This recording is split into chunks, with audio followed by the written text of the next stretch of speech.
মার মার, বয়স গেছে চুরি করা সব যায়নি। আরে ইয়াদের লেগে দোকানের সামনে কিছু রাখা যায় না? সেদিন সাসপেন্ডে রেখে চলে গেছি, সকালে এসে দেখছি আর নাই।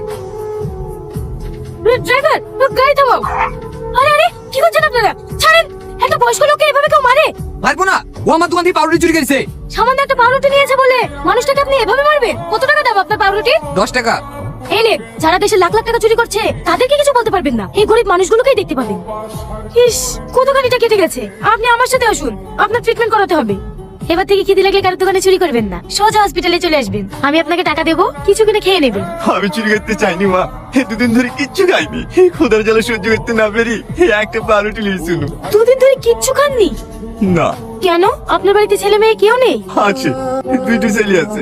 ছেলে আমাকে বাড়ি থেকে বের করে দিয়েছে। খাওয়াতেন না আঙ্কেল, সব ঠিক হয়ে যাবে। আমি কিছু একটা ব্যবস্থা করছি। এই নেন আঙ্কেল, খাবারটা খেয়ে নেন। কি হলো, নেন। এই ওষুধটা খাওয়ার পরে খেয়ে নেবেন। আবার খাচ্ছেন কেন?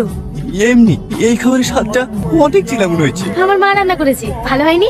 এই হ্যাঁ, এইদিকে বাথরুম আঙ্কেল, যান আপনি হাত মুখ ধুয়ে নেন, খাওয়া দাওয়া করে আপনাকে আশ্রমে রেখে আসবো। ঠিক আছে মা। কার সাথে কথা বলছো পরে? চেনো নাকি মা? মায়া, এটা আমাদের মেয়ে? না, এটা আমার মেয়ে। তুমি তো ছেলে চাইছিলা, তুমি মেয়ে কোথায় পাবা? মা, এটা আমার আব্বা।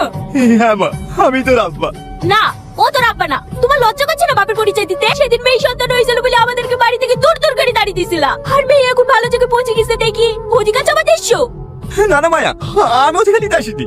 যে মেয়েকে আমি অভিশাপে বাড়ি থেকে দূর দূরকে দাঁড়িয়ে দিয়েছি, তাহলে দেখে আমি কিভাবে চাইবো? আমি তো ছেলে চাইছিলাম। জানো মায়া, আমার দুটো ছেলে হয়েছে, তারাই আমাকে বাড়ি থেকে বের করে দিয়েছে। আমি সব সময় ভেবেছি শুধু ছেলেরাই পারে বংশের মুখ উজ্জ্বল করতে, কিন্তু না, তুমি দেখে দিয়েছো মেয়েরাও পারে বংশের মুখ উজ্জ্বল করতে। কন্যা সন্তান কোনো অভিশাপ না, কন্যা সন্তান হলো আশীর্বাদ, যারা মা বাবাকে সারা জীবন আগলে রাখে। তুমি অনেক সুখী মায়া, তুমি অনেক সুখী। তোমাদের উপর যে অন্যায় অত্যাচার আমি করেছি তার রাস্তায় আমি পেয়ে গেছি। আমি যে তোমার কাছে ক্ষমা চাবো সে মুখও আমার নাই। আমার একটা অনুরোধ থাকবে মায়া, শেষবারের মতো আমাকে একবার আব্বু বলে ডাকতে বলো না। ঠিক আছে মায়া, বলতে হবে না। ভালো থেকো।